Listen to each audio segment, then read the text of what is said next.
전 세계적으로 극우가 열풍입니다. 독일 총선에서 네오나치 성향의 극우 정당인 독일을 위한 정당이 20%를 넘는 지지율로 사회민주당을 제치고 2당으로 부상을 했거든요. 4년 전 총선에 비해서 무려 2배를 기록했고 동독 지역에서는 지지율 1위입니다. 자, 그럼 어떤 배경으로 이렇게 독일을 위한 대한정당이 이렇게 쑥쑥 성장을 했는가? 그들의 키워드 중에 하나는 복지 민족주의와 복지 쇼비니즘입니다.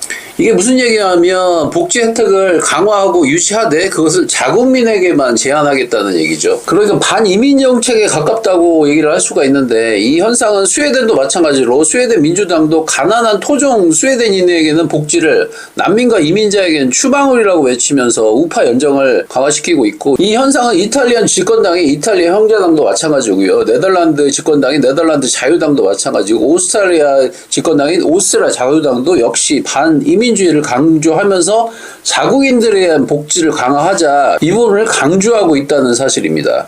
이러다 보니까 유럽의 통합 연방국가를 지향하는 EU와는 대립을 하고 있는데, 역시 독일의 AFN, 프랑스의 RN, 스웨덴의 SD, 네덜란드와 오스트리아의 자유당도 모두 EU의 약화 또는 해체를 요구하고 있는 상황입니다. 특히 이번에 독일에서 독일을 위한 대안이 2당으로 떠오르는 데 있어서 틱톡을 중심으로 한 사회 관계 서비스망이 SNS에 콘텐츠를 노출시킨 AFD의 전략이 젊은 유권자들에게 주요했다는 평가입니다.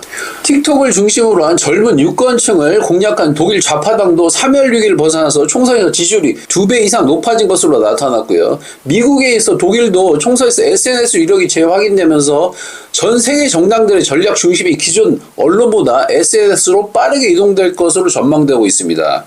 다음은 이번 독일 총선에서 각 당 지지율인데요. 기독민주당이 28.6%, 독일을 위한 대한정당이 20.8%, 사회민주당이 16.4%를 기록하고 녹색당이 11%를 기록했습니다.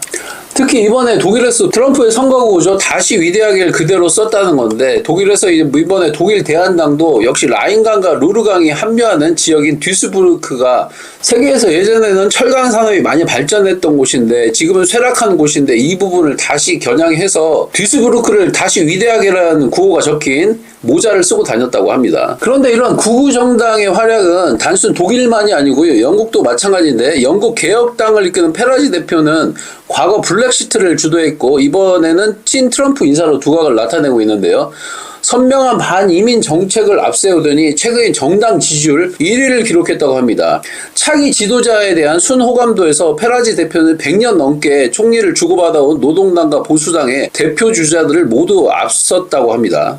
평일 저녁인데도 지지자들이 몰리면서 4,000여 석 규모의 콘서트장이 가득 찼다.